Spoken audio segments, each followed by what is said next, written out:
those kind of matches. I don't want anyone around me. I'm starting to get serious about thinking about what we're actually going to do on the court. You know, this is it. You've worked a hard, long summer. You got one match to win here. You get this match over with, you're going to be world champ. You don't. It's been a nice summer, but you're $1 short. Ladies and gentlemen, welcome to the finals of the Cuervo World Championship of beach volleyball. Sure, a little butterflies go through your stomach, but when the time comes, you get out there and warm up, things start smoothing out a bit. After 3 grueling days of competition, it's all come down to the last 2 teams. From Westchester, California, Tim Hovland, and from Manhattan Beach, California, Mike Dodd. The gold champs didn't surprise me at all. That's Stinson. You know, he's a flashy kind of player. Sometimes he brings out the gold champs. Last time he had pink and blue, and I beat him with the hot pants. I beat him with the cold pants. Just got to go out there and play ball. And from Santa Monica, California, Randy Stoklos and 2-time world champion, Vincent Smith. There were no surprises at all when we got to the finals. When we played them in the finals of the winner's bracket, we were on fire. We played great. We caught them off guard, and we went right through them. And I knew that by the time the finals came around, they were going to be fired up to get back at us. California in the summer is like no other place in the world. And on one weekend in mid-September, it all comes together in Redondo Beach. The sun, the sand, bikinis, and pro beach volleyball. Over 250,000 fans have enjoyed the non-stop action, beginning on Memorial Day in Santa Cruz, to the 4th of July in Santa Barbara, to August dates in Florida, Colorado, New York, and Chicago. The pro circuit closes out its summer-long season. None of the thousands gathered at Redondo Beach could imagine what incredible play would take place in the marathon match to come.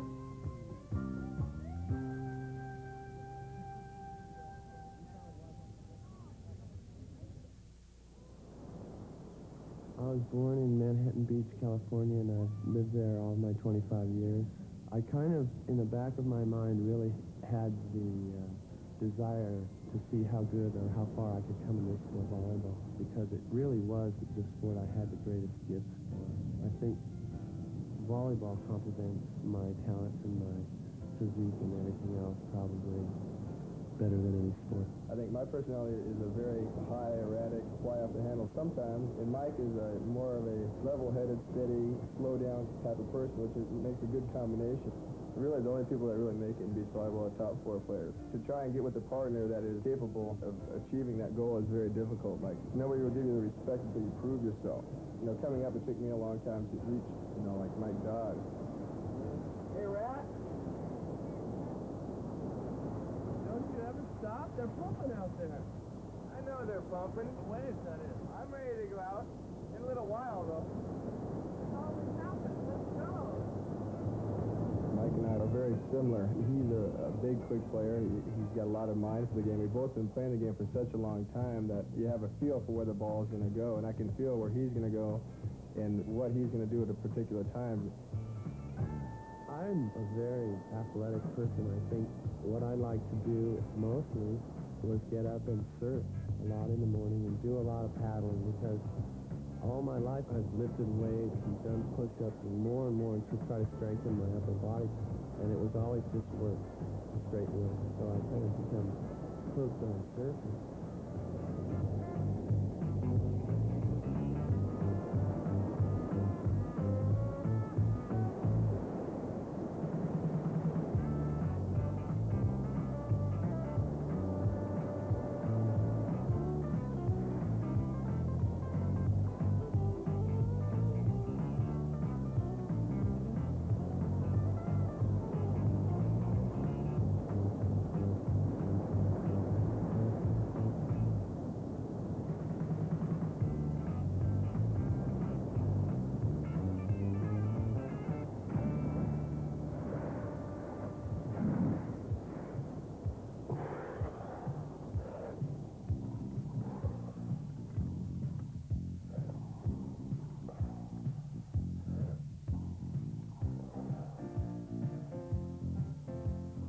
Throughout the years, everybody, even through high school, told me I had a lot of potential.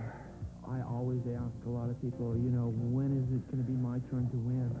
Now when it comes to volleyball, out on the beach, jumping in the sand, it's a brutal sport. To last 8 hours jumping in the sand consistently with about 15-minute, half-an-hour breaks, your body at the end of the day really feels it. And I've seen a lot of volleyball players out in the hot sun in a hot summer day go down and never come back up. I don't think there is another sport which compares to our skills. Volleyball, that ball is always played in the air. You're using your hands, you're touching the ball fast. Playing beach volleyball and staying in shape is part of my life. I don't think I'll ever lose the desire to be in good physical condition and the desire to play beach volleyball, whether I'm competing on a high level or just competing for fun. Starting about early May, I get serious about training for beach volleyball. I'll go out on my own and do some sprints and jumps and things like that to get my legs in shape because, you know, throughout a 2-day tournament, that's the most important thing is being in shape because the athletes are basically all the same quality. You've got to outlast the other guy. Finding a good partner is luck, basically. It's a trial and error thing where you have to actually play with a person under, you know, strict competition to see how they will actually perform. I felt that I was playing with the best player in Randy Stoklos. Randy's got sweet hands. He's a big kid also. He's one of the more powerful players out there. And he played a hell of a summer. 5 more. When we play other teams, I know the teams that we're playing, and I look at them, and they know that they can't beat us. They just know that they can't beat us. They can come on the court, and they'll play 4 or 5 points, and then they'll lie down, figuring that it has to be over. Remember in Manhattan Beach, remember Smith when he blocked his angle? Yeah. Every time he blocked his ankle, when he looks right at you, he'd dink and go over your head. So you're going to come back, you're going to roll off the net, and I'll hold the line, so we'll give him that shot if he wants a shot. And remember, as the set moves outside... And then there's teams like St. John and Stoklos and Fishburne and Sussex that are going to be competitive throughout. You know, it's just like a boxing match. You just got to throw punches and keep fighting the whole way down. That way you can get the hard angle. The king has arrived! Very nice. It took me a little long because I had to get some deer.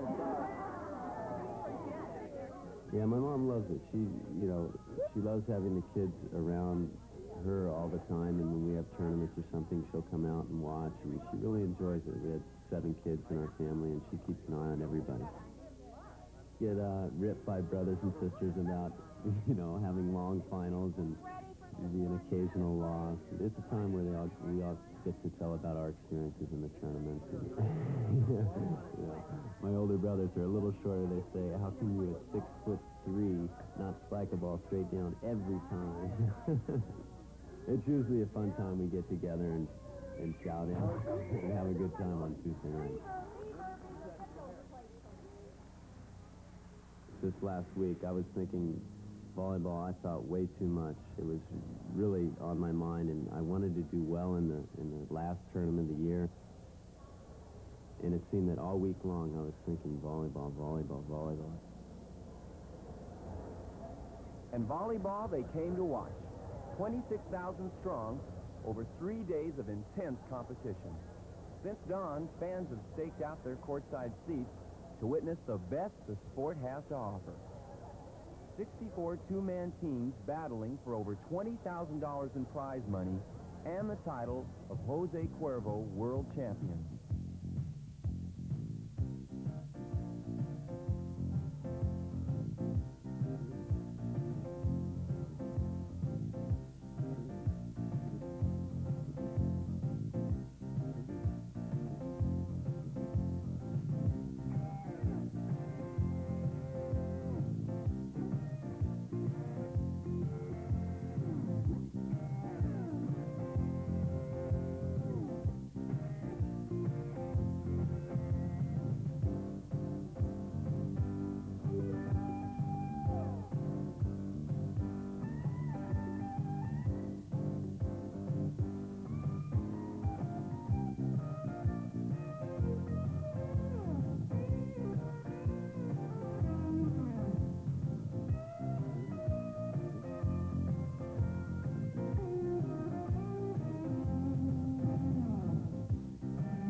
California summers.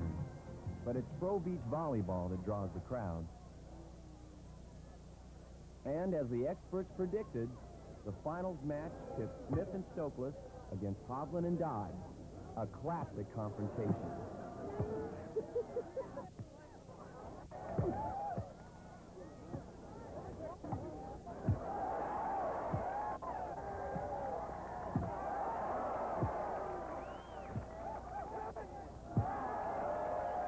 Because they've remained undefeated over the 3 days of competition, Smith and Stoklos need only win one match.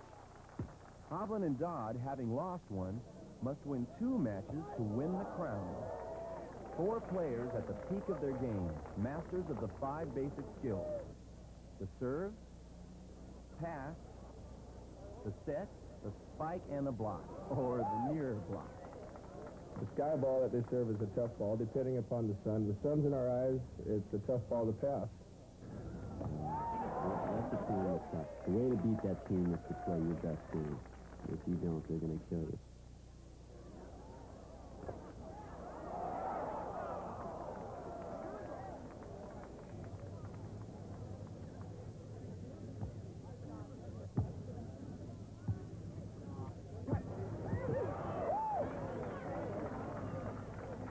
And if you've got a tough serve, you can really put teams in trouble right from the start.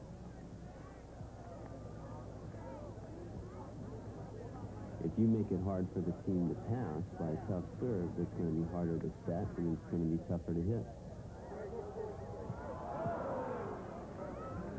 Nowadays in beach volleyball, if you just sit back and let the best players just pass, set, and hit the ball without blocking them, without trying to throw them off, they'll hit it on top of your face all day long. Before we even serve the ball, we give each other a signal of which area of the court we want to cut off with the block. More often than not, I just say, Tim, I'm going to take his diagonal hit, or I'm going to take his line hit, and then Tim will go to play defense behind my block.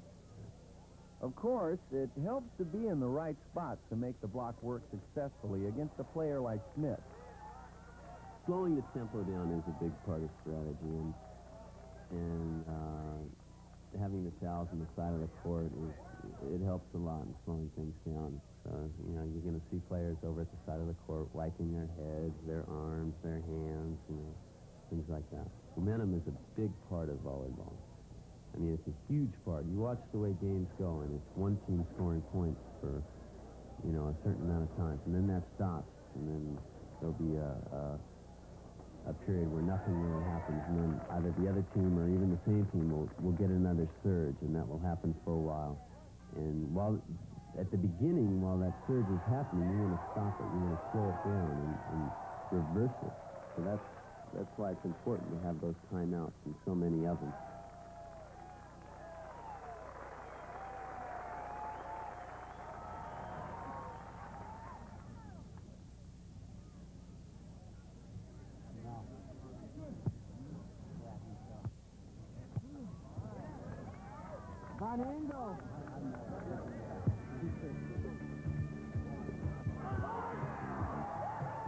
Hovland and Dodd, they're a big team, 6'5", 6'5". You know, when you're playing against 2 trees, it's tough. And they were tough. The 2 trees win game number 1. I felt very confident, and I was really pleased that we had come back to play so well. I knew that it was going to be a drag out to the end, and I just tried to keep my mind into the game and tried to keep intense, and it wasn't very hard to do considering the crowd and just the whole spirit of the final.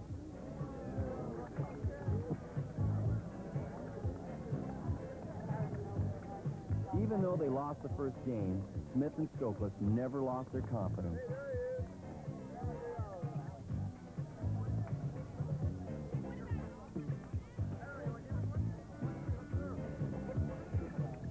As far as body movement, I don't think it's something you can train for, really. It's natural to you. For instance, they're 6'6", 6'7", and can jump really high, and, you know, their quickness and everything. I feel that I'm quick, but I do feel I have good control over my body, which helps me and puts me on their level, considering they are a little taller than I am. And they might be more powerful or something, but I make up for it in my coordination and quickness.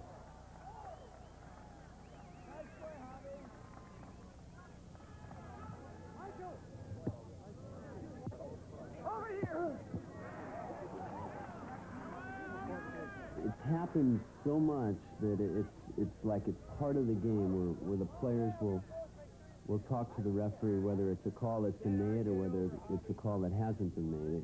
You got to bait them, you got to play up to them, just like in any sport. It's a big part of the game, actually, because you don't want a referee to get away with something that's a mistake. You want him to know that it's a bad call, and that if it were to happen again, you want him to think, I'm not going to make this bad call again. I'd like to think that I could intimidate a referee, but I'd like to think that I wouldn't need to.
Halfway through Game 2 of the first match, the players have been on the court 2 hours. With temperatures over 80 degrees, the sun becomes still another opponent.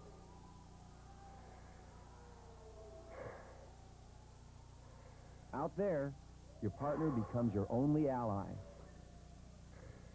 A volleyball tournament is very fatiguing. It's similar to like a marathon. It's grueling. It's mentally you have to concentrate all the time, and physically you have to battle the elements, the opponent, and your own fatigue.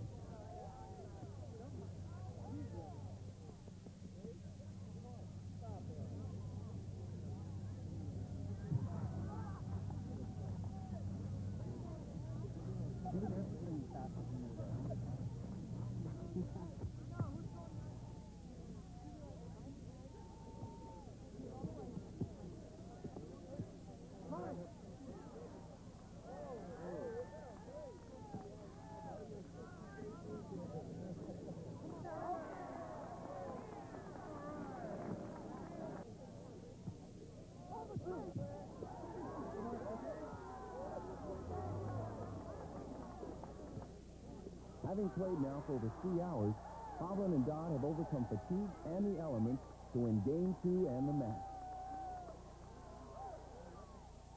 Each team now has 1 loss, and Smith and Stoklos are forced into playing a 3rd game. In the Cuervo finals, there's no such thing as an easy win. First game went by, and we lost that game.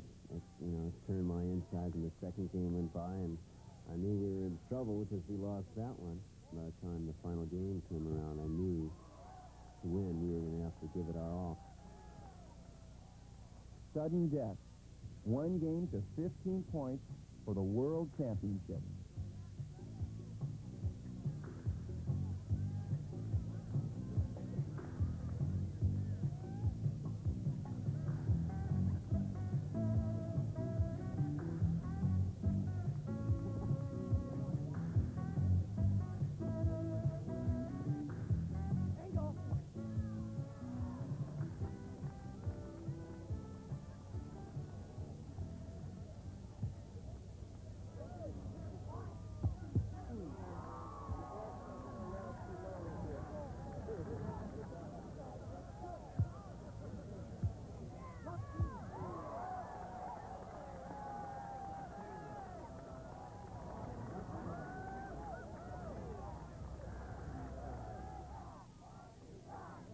you get down to the finals of a match, and the finals of a tournament, you have to kind of get yourself into a trance.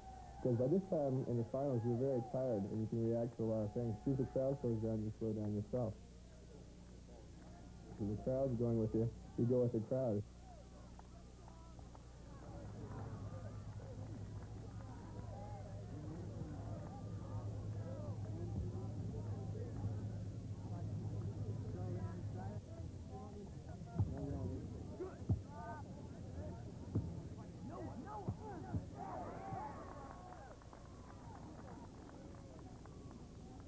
Beach volleyball is a sport of endurance.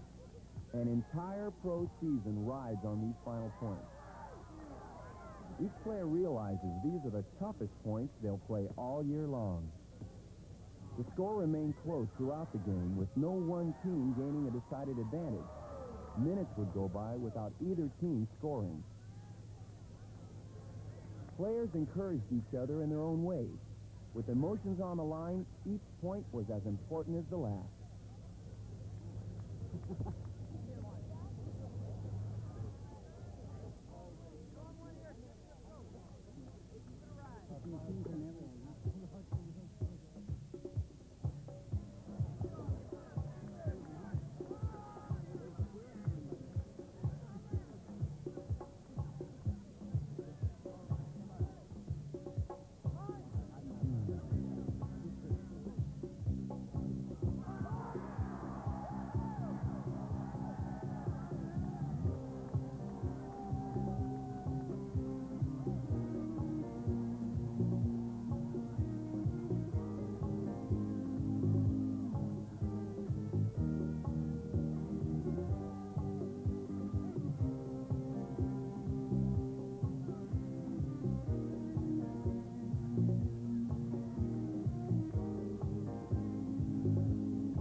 The third game, the turning point. It was close the whole way. I do wear contacts, and it was getting dark, and Jim said, no, Bruce Smith, you can't see the ball, you can't see it. And I was back there laughing because I could still see the ball. I wasn't going to make a mistake at that time. But at the end, there was times when we had a momentum. It was 13-11. It was 13 all. It was dark. Everyone was starting to have difficulties teams. And at that point, it was anyone's team. So when I went back at 13 all, I was saying, God, I'm a good guy. I've never done anything wrong. All I wanted 2 points. And 2 points they got. After more than 4 hours playing in almost total darkness, Smith and Stoklos, Jose Cuervo, world champions of beach volleyball. All of a sudden, I looked to the crowd, and the crowd went crazy, and then I finally realized that he had done it.